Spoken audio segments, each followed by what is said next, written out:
ನಮಸ್ತೆ friends. TK ಎಕ್ಸಾಮ್ಗೆ ತಮಗೆಲ್ಲ ಸ್ವಾಗತ. ನಾನು ಡಾಕ್ಟರ್ ಕೃಷ್ಣಮೂರ್ತಿ. ಇವತ್ತು ಇನ್ನೊಂದು ಮುಖ್ಯವಾದಂಥ ಟಾಪಿಕನ್ನು ನಿಮಗೆ ತಿಳಿಸ್ತಾ ಇದ್ದೀನಿ.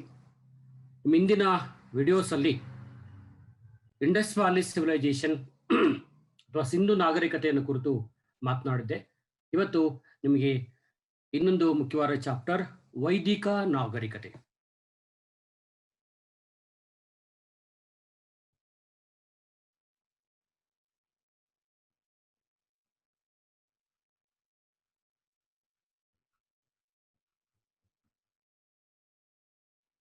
ವೇದಿಕ್ ಕಲ್ಚರ್ ಅಂತ ನಾವು ಕರಿತೀವಿ.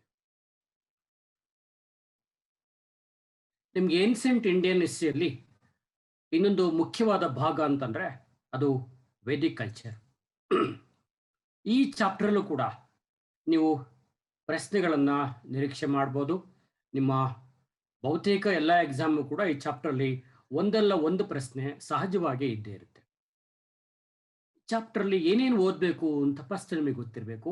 ಇದರ ಕಾಲ ನಿಮಗೆ ಕ್ರಿಸ್ತಪೂರ್ವ 1500ರಿಂದ up to the 650 BC, before common era ಅಂತ ಕರಿತೀವಿ. ಓಕೆ, ಇದರ ಕಾಲಮಾನ. ಈ ಸಂಸ್ಕೃತಿ ನಮಗೆ ಹಂತ ಹಂತವಾಗಿ ಕಂಡು ಬಂದಂಥ ಸಂಸ್ಕೃತಿಯ ಹೊರತು ಇದು ಏಕಾಏಕಿಯಾಗಿ ಬೆಳೆದು ಬಂದಂಥ ಸಂಸ್ಕೃತಿ ಅಲ್ಲ. ಈ ಚಾಪ್ಟರ್ ನಾವು ಇಡೀ ಚಾಪ್ಟರ್ನ 2 ಹಂತಗಳಲ್ಲಿ ಅಧ್ಯಯನ ಮಾಡ್ತೀವಿ. ಒಂದನ್ನ ನಾವು ಋಗ್ವೇದದ ಕಾಲದ ಸಂಸ್ಕೃತಿ,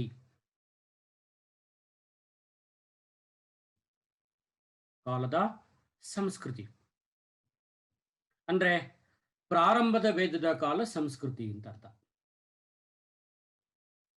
ಪ್ರಾರಂಭ ವೇದದ ಕಾಲದ ಸಂಸ್ಕೃತಿ. ಓಕೆ, ಇದು first part of the Vedic culture. ವೈದಿಕ ನಾಗರಿಕತೆಯ ಮೊದಲ ಹಂತ ಅಂದ್ರೆ ಋಗ್ವೇದ. ಯಾಕೆಂತಂದ್ರೆ ಈ ಸಂಸ್ಕೃತಿಯನ್ನ ಓದುವುದಕ್ಕೆ ಋಗ್ವೇದ ಮಾತ್ರ ನಮಗೆ ಆಧಾರವನ್ನು ಒದಗಿಸಿಕೊಡುತ್ತೆ. ಓಕೆ, ಹಾಗಾಗಿ ವೇದಗಳ ಕಾಲದ ಮೊದಲ ಸಂಸ್ಕೃತಿ ಇದಾದ್ದರಿಂದ ಇದಕ್ಕೆ ಪ್ರಾರಂಭ ವೇದದ ಕಾಲದ ಸಂಸ್ಕೃತಿ ಅಥವಾ ಋಗ್ವೇದದ ಕಾಲದ ಸಂಸ್ಕೃತಿ ಅಂತ ಕರಿತೀವಿ. ಇದು ನಿಮಗೆ 1500 ಅಪ್ ಟು ದಿ 1000 ಅಲ್ಲಿವರೆಗೆ ಇದರ ಕಾಲ ಅಂತ ನಾವು ಪರಿಗಣಿಸ್ತೀವಿ. ಓಕೆ, ನೆಕ್ಸ್ಟ್ ಎರಡನೇದು ಉತ್ತರ ವೈದಿಕ ಕಾಲದ ಸಂಸ್ಕೃತಿ, litre Vedic culture.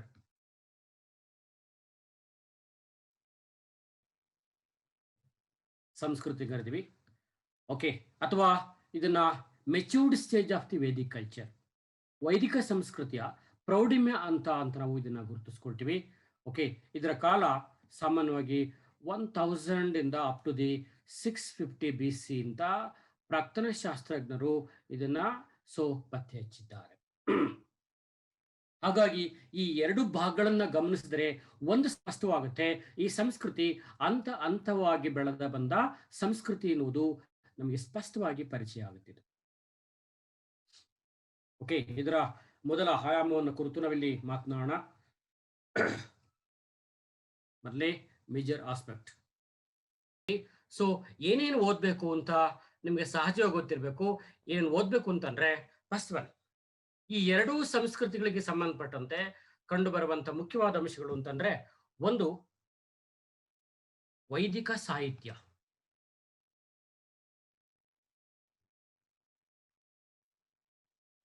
Vedic culture ಅನ್ನು ಕುರಿತು ಮಾತನಾಡಬಹುದು.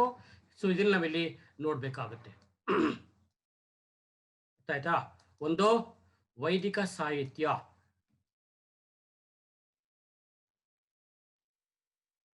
ಓಕೆ. ಎರಡನೇದು ಮುಖ್ಯವಾಗಿ ನೋಡ್ಕೋಬೇಕಾದ್ದು ಈ ಸಂಸ್ಕೃತಿಯ ಮುಖ್ಯ ಸಮುದಾಯವನ್ನ ಆರ್ಯರು ಅಂತ ಕರಿತೀವಿ. ಇಲ್ಲಿ ನೆಕ್ಸ್ಟ್ ಪ್ರಶ್ನೆ ಅಂತಂದ್ರೆ ಆರ್ಯರು ಯಾರು? ಹೂ ಆರ್ ದಿ ಆರ್ಯನ್ಸ್ ಅಂತ. ಮತ್ತು ಮೂರನೇ ಸ್ಟೇಜ್ ಅಲ್ಲಿ ಏನೇನು ಓದ್ಬೇಕು ಅಂತಂತಂದ್ರೆ ಈ ಸಂಸ್ಕೃತಿಗೆ ಸಂಬಂಧಪಡುವಂಥದ್ದು. ಓಕೆ, ಈ ಋಗ್ವೇದದ ಕಾಲ ಋಗ್ವೇದ ಮತ್ತು ಉತ್ತರ ವೈದಿಕ ಕಾಲದ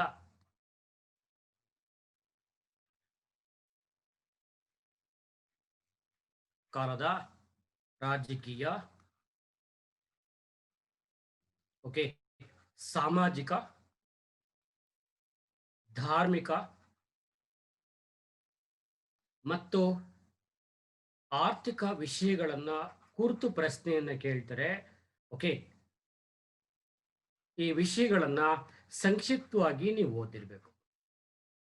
ಎರಡೂ ಕಾಲದಲ್ಲಿ, ಋಗ್ವೇದದ ಕಾಲದಲ್ಲಿ ರಾಜಕೀಯ ವ್ಯವಸ್ಥೆ, ಉತ್ತರ ವೈದಿಕ ಕಾಲದ ರಾಜಕೀಯ ವ್ಯವಸ್ಥೆ. ಇದಕ್ಕೊಂದು 5 ಪಾಯಿಂಟ್ಸ್ ಇದ್ರೆ ಅದಕ್ಕೊಂದು 5 ಪಾಯಿಂಟ್ಸ್. ಓಕೆ, ಅದೇ ತರ ಸೊ ಇಂಪಾರ್ಟೆಂಟ್ ಪಾಯಿಂಟ್ಸ್ ಎಕ್ಸಾಮ್ ಏನೇನು ಕೇಳುವಂತ ವಿಷಯಗಳನ್ನ ನೀವು ಚೆಕ್ ಮಾಡಿಕೊಂಡ್ರೆ ಸೊ ಇದು ಬಹುತೇಕವಾಗಿ ಒಂದು ಪ್ರಶ್ನೆ ಸಹಜವಾಗಿ ಇಲ್ಲಿರುತ್ತೆ. ಅರ್ಥ ಆಯ್ತಾ? ಇದು ವೈದಿಕ ಸಂಸ್ಕೃತಿಯನ್ನ ಓದುವಂತ ಬಗೆ. ಈಗ ಒಂದೊಂದೇ ಚಾಪ್ಟರ್ ನಾವು ಚೆಕ್ ಮಾಡ್ತಾ ಹೋಗೋಣ. ಸೊ ಫಸ್ಟ್ ಈಗ ಋಗ್ವೇದದ ಕಾಲ ಅಂತ ಹಾಕೊಳ್ಳಿ. ನೆಕ್ಸ್ಟ್ ಹೆಡಿಂಗ್ ಋಗ್ವೇದದ ಪೀರಿಯಡ್ ಅಂತ ಹಾಕೊಳ್ಳಿ.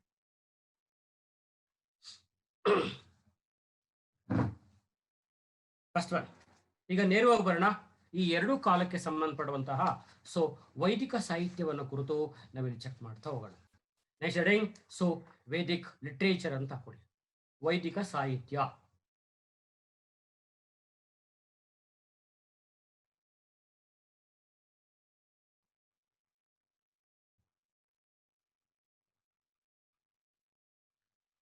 ಈ ವೈದಿಕ ಸಾಹಿತ್ಯದಲ್ಲಿ ಎರಡು ಬಗೆಗಳನ್ನ ಕಾಣ್ತೀವಿ. ಒಂದನ್ನ ನಾವು ಶ್ರುತಿ ಸಾಹಿತ್ಯ ಅಂತ ಗುರುತಿಸಿದ್ರೆ, ಎರಡನೇ ಭಾಗವನ್ನ ಸ್ಮೃತಿ ಸಾಹಿತ್ಯ ಅಂತ ಕರಿತೀವಿ. ಒಂದು ಶ್ರುತಿ ಸಾಹಿತ್ಯ ಆದ್ರೆ ಇನ್ನೊಂದು ಸ್ಮೃತಿ ಸಾಹಿತ್ಯ. ಸ್ಮೃತಿ ಅಂತಂತಂದ್ರೆ ಸೊ ನಮಗೆ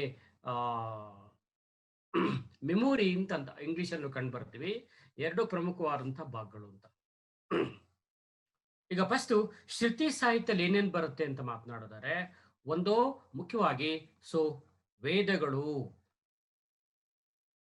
ಮತ್ತು ಉಪವೇದಗಳು. Okay, Vedas and its Upavedas. Okay, next ಬರೋದು ಅಂತಂತಂದ್ರೆ ಪ್ರಧಾನವಾಗಿ ನೀವು ಬ್ರಾಹ್ಮಣಕಗಳು.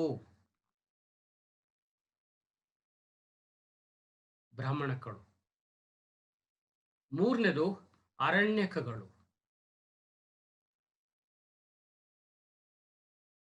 ಆಯ್ತಾ? ಅಷ್ಟು ಕೂಡ ಶ್ರುತಿ ಸಾಹಿತ್ಯದಲ್ಲಿ ಕಂಡು ಬರ್ತವೆ. ಯಾಕೆ ಶ್ರುತಿ ಸಾಹಿತ್ಯ ಅಂತ ಕರಿತೀವಿ ಅಂತಂದ್ರೆ ಇವೆಲ್ಲ ಬಹುಪಾಲು, ಅರ್ಥ ಆಯ್ತಾ, ಶ್ಲೋಕ ರೂಪದಲ್ಲಿ ಬರೆಯಲ್ಪಟ್ಟಿವೆ.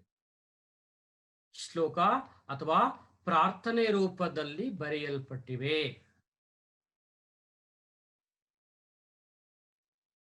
ಹಾಗಾಗಿ ಇಲ್ಲಿ ಸಾಮಾನ್ಯವಾಗಿ ಇಂಥದಕ್ಕೆ ಶ್ರುತಿ ಸಾಹಿತ್ಯ ಅಂತ ಅಂದ್ರೆ any text which was return on the basis of the aims or shlokas or prayers which are usually called in the name of the Shruti literature in ancient Hinduism or Vedic literature. ಆದ್ರೆ ಸ್ಮೃತಿ ಸಾಹಿತ್ಯದಲ್ಲಿ ಕಂಡು ಬರುತ್ತೆ ಅಂತಂದ್ರೆ ಇವು ಗದ್ಯ ಮತ್ತು ಪದ್ಯ, both pros and poetry, ಗದ್ಯ ಮತ್ತು ಪದ್ಯ ರೂಪದಲ್ಲಿವೆ. ಯಾವುದು ಗದ್ಯ ಮತ್ತು ಪದ್ಯ ರೂಪದಲ್ಲಿದೆಯೋ ಸ್ವಂತದ್ದೇ ಹೆಂಗ್ ಕರಿತೀವಿ, ಸ್ಮೃತಿ ಅಂತ ಕರಿತೀವಿ. ಇವೆಲ್ಲ ಸದಾ ನೆನಪಿನಲ್ಲಿ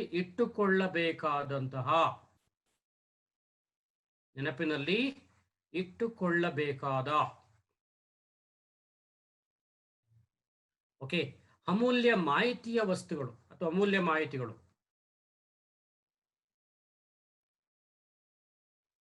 ಈ ಕಾರಣಕ್ಕೋಸ್ಕರ ಇದನ್ನೇ ಮಾಡ್ತೀವಿ ಅಂತಂದ್ರೆ ನಾವು ಸ್ಮೃತಿ ಸಾಹಿತ್ಯ ಅಂತ ಕರಿತೀವಿ. ಮುಖ್ಯವಾಗಿ ಇಲ್ಲಿ ಏನೇನು ಬರುತ್ತೆ ಅಂತಂದ್ರೆ ಒಂದು ಪ್ರಧಾನವಾಗಿ ಮಹಾಕಾವ್ಯಗಳು. ಓಕೆ, ನೆಕ್ಸ್ಟ್ ಉಪನಿಷತ್ತುಗಳು,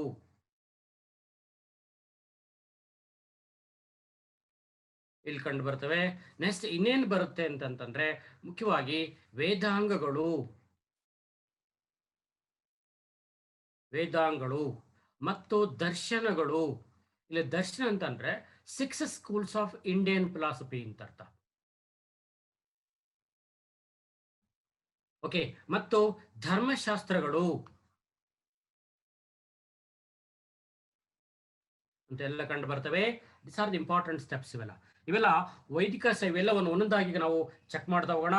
ಫಸ್ಟ್ ನೇರವಾಗಿ ಬರೋಣ. ಸೊ ಋಗ್ವೇದದ ಕಾಲಕ್ಕೆ ಸಂಬಂಧಪಟ್ಟಿರುವಂತ ಮಾಹಿತಿಗಳನ್ನ ನೆಕ್ಸ್ಟ್ ಹೆಡಿಂಗ್ ವೈದಿಕ ಸಾಹಿತ್ಯದಲ್ಲಿ ಮೊದಲದು ಋಗ್ವೇದ ಅಂತ ಹಾಕೊಳ್ಳಿ.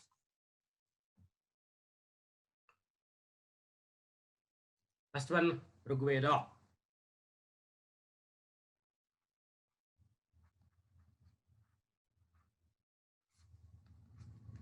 ಓಕೆ, ಇದು ಪ್ರಾಚೀನ ಭಾರತದ ಮೊದಲ ಸಾಹಿತ್ಯ ಗ್ರಂಥ. ಪ್ರಾಚೀನ ಭಾರತದ ಮೊದಲ ಸಾಹಿತ್ಯ ಗ್ರಂಥ.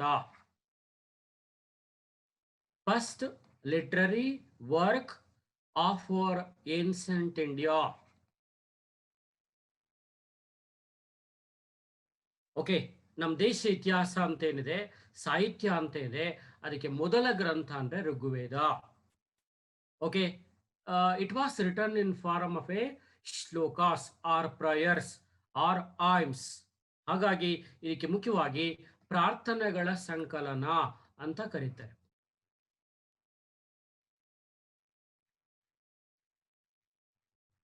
ಪ್ರಾರ್ಥನೆಗಳ ಸಂಕಲನ, ಕಲೆಕ್ಷನ್ ಆಫ್ ಐಮ್ಸ್ ಅಂತ ಅಥವಾ ಪ್ರಯರ್ಸ್ ಅಂತ ಕರಿತೀವಿ. ಇಡೀ ಗ್ರಂಥ ಶ್ಲೋಕ ರೂಪದಲ್ಲಿ, ಪ್ರಾರ್ಥನೆಗಳ ರೂಪದಲ್ಲಿ ಬರೆಯಲ್ಪಟ್ಟಿದೆ. ಹಾಗಾದ್ರೆ ಎಷ್ಟು ಪ್ರಾರ್ಥನೆಗಳಿವೆ ಅಂತಂದ್ರೆ, ಪ್ರಾರಂಭದಲ್ಲಿ 1017 ಇದ್ದು ನಂತರದಲ್ಲಿ 11 ಸೇರ್ಪಡೆ ಮಾಡಲಾಯಿತು. ಹಾಗಾಗಿ ಈಗ ಒಟ್ಟು 1028 ಶ್ಲೋಕಗಳನ್ನ ಪ್ರಸ್ತುತ ನಾವು ಕಾಣ್ತೀವಿ.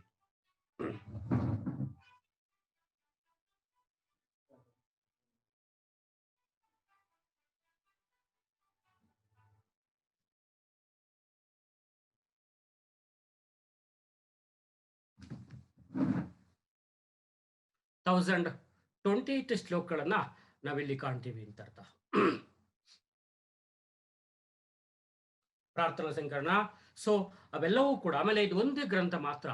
ಆರ್ಯರು ಬಂದಾಗ ಯಾವ ಭಾಷೆಯನ್ನ ಮಾತನಾಡ್ತಿದ್ರೋ ಆ ಭಾಷೆಯಲ್ಲಿ ಈ ಗ್ರಂಥ ಮಾತ್ರ ಬರೆಯಲ್ಪಟ್ಟಿದೆ.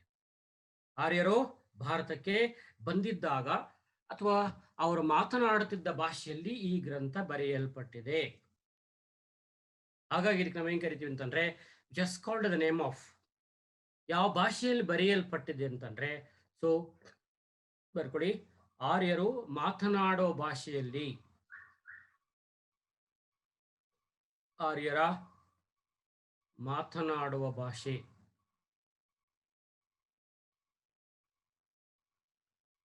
ಭಾಷೆಯಲ್ಲಿ ಮಾತ್ರ ಇದು ಬರೆಯಲ್ಪಟ್ಟಿದೆ ಅಂತ ಅರ್ಥ. Spoken language of the Aryans. ಅದು ಯಾವ್ದಂತಂದ್ರೆ ಅದೇ ಅವೆಸ್ತ ಭಾಷೆ ಅಂತ.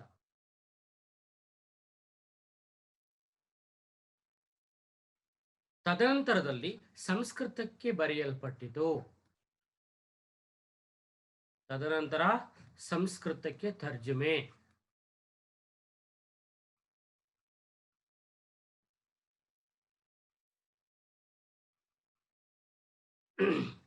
ಸಂಸ್ಕೃತಕ್ಕೆ ತರ್ಜುಮೆಯನ್ನ ಮಾಡಲಾಯಿತು ಅಂತ ಅರ್ಥ. ಇದು first important steps. Okay, next another important developments ಅನ್ನು ಕಾಣ್ತೀವಿ. ಇದು ಒಂದು. ಹಾಗಾದ್ರೆ ಸ್ವಲ್ಪ ಇದನ್ನ ಗುರುತಿಸ್ಕೊಳ್ತಾ ಹೋಗೋಣ. ಇದರಲ್ಲಿ ಒಟ್ಟು 10 ಅಧ್ಯಾಯಗಳಿವೆ. ಒಟ್ಟು ಅಧ್ಯಾಯಗಳಿವೆ. ಅರ್ಥ ಆಯ್ತಾ? ಪ್ರತಿ ಅಧ್ಯಾಯವನ್ನ ಈ ಹಂತದಲ್ಲಿ ಅವರು ಮಂಡಲ ಅಂತ ಕರೀತಾರೆ. ಮಂಡಲಗಳು ಅಂತ ಅರ್ಥ. ಒಂದೊಂದು ಚಾಪ್ಟರ್ನು ಕೂಡ ಮಂಡಲ ಅಂತ ಕರೀತಾರೆ. ಒಟ್ಟು 10 ಮಂಡಲಗಳನ್ನ ನಾವು ಈ ಗ್ರಂಥದಲ್ಲಿ ಗುರುತಿಸ್ಕೊಳ್ತೀವಿ ಅಂತ. ನೆಕ್ಸ್ಟ್, ಇದು ಯಾರಿಂದ ಬರೆಯಲ್ಪಟ್ಟಿದೆ ಅಂತ ಪ್ರಶ್ನೆ ಕೇಳಿದ್ರೆ, ಯಾರು ಋಗ್ವೇದದ ಕಾಲದಲ್ಲಿ ವಿವಿಧ ಋಷಿಮುನಿಗಳಿದ್ರೋ ಆ ವಿವಿಧ ಋಷಿಮುನಿಗಳಿಂದ ಇದು ಬರೆಯಲ್ಪಟ್ಟಿದೆ. ಈ ಕಾಲದ ವಿವಿಧ ಋಷಿಮುನಿಗಳಿಂದ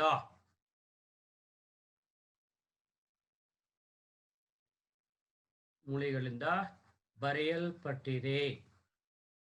it was written by various so signs or seers of the Rigvedic period. Okay, ಶುರು ಅತ್ಯಂತ ಮಹತ್ವದ ಅಂಶ ಅಂತ ಗುರುತಿಸ್ಕೊಳ್ತೀವಿ. ಇಲ್ಲಿ ಅನೇಕ ಮಹತ್ವದ ಆರ್ಯರು ಭಾರತಕ್ಕೆ ಬಂದಾಗಿದ್ದಂತ ಆರ್ಯರ ಪ್ರಾರಂಭದ ಸಂಸ್ಕೃತಿ ತಿಳಿಯಲಿರುವಂತ ಏಕೈಕ ಗ್ರಂಥ ಇದು. ಆರ್ಯರ ಪ್ರಾರಂಭದ ಸಂಸ್ಕೃತಿ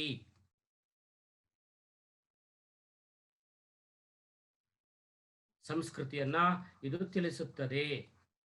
ಅವರ ರಾಜಕೀಯ, ಆರ್ಥಿಕ, ಸಾಮಾಜಿಕ, ಧಾರ್ಮಿಕ ಎಲ್ಲವೂ ಕೂಡ ನಮ್ಗೆ ಯಾವ ಗ್ರಂಥ ಸಿಗುತ್ತೆ ಅಂತಂದ್ರೆ ಋಗ್ವೇದದಲ್ಲಿ ಮಾತ್ರ ನಮಗೆ ಲಭ್ಯವಾಗುತ್ತೆ.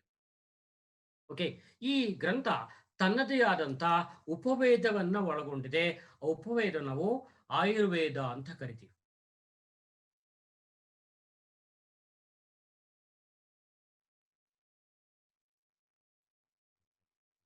ಓಕೆ, ಆಯುರ್ವೇದ ಇದೇನು ಋಗ್ವೇದದ ಉಪವೇದ.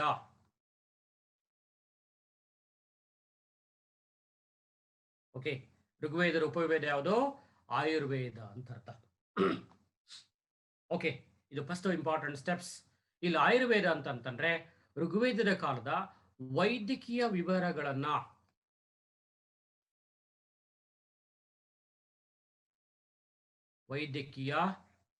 ವಿವರಗಳನ್ನ ಇದು ಒಳಗೊಂಡಿದೆ. It consisted the medical developments of early Vedic period or various medicines. Okay, ಯಾವ್ಯಾವ ಕಾಯಿಲೆ ಬರ್ತಿತ್ತು, ಯಾವ್ಯಾವ ಕಾಯಿಲೆಗೆ ಯಾವ್ಯಾವ ಗಿಡಮೂಲಿಕೆಗಳನ್ನ ಅವರು ಬಳಸ್ತಾ ಇದ್ರು, ಇನ್ನು ಅನೇಕ ಮಹತ್ವದ ಮಾಹಿತಿಗಳನ್ನ ನಾವೆಲ್ಲಿ ಕಾಣ್ತೀವಿ ಅಂತಂದ್ರೆ ಈ ಒಂದು ಗ್ರಂಥದಲ್ಲಿ ಕಾಣ್ತೀವಿ. ಅರ್ಥ ಆಯ್ತಾ? ಇದು ಅತ್ಯಂತ ಇಂಪಾರ್ಟೆಂಟ್ ಸ್ಟೆಪ್ಸ್ ಅಂತ ನಾವಿಲ್ಲಿ ನೋಡ್ಬೋದು. ನೆಕ್ಸ್ಟ್ ಅನದರ್ ಇಂಪಾರ್ಟೆಂಟ್ ಡೆವಲಪ್ಮೆಂಟ್ಸ್ ಅನ್ನು ಕಾಣ್ತಾ ಹೋಗೋಣ ಇಲ್ಲಿ. ಇದಕ್ಕೆ ಸಂಬಂಧಪಡುವಂಥದ್ದು ನೆಕ್ಸ್ಟ್ ಎರಡನೇ ವೇದ ಅಂತಂದ್ರೆ ಸಾಮವೇದ.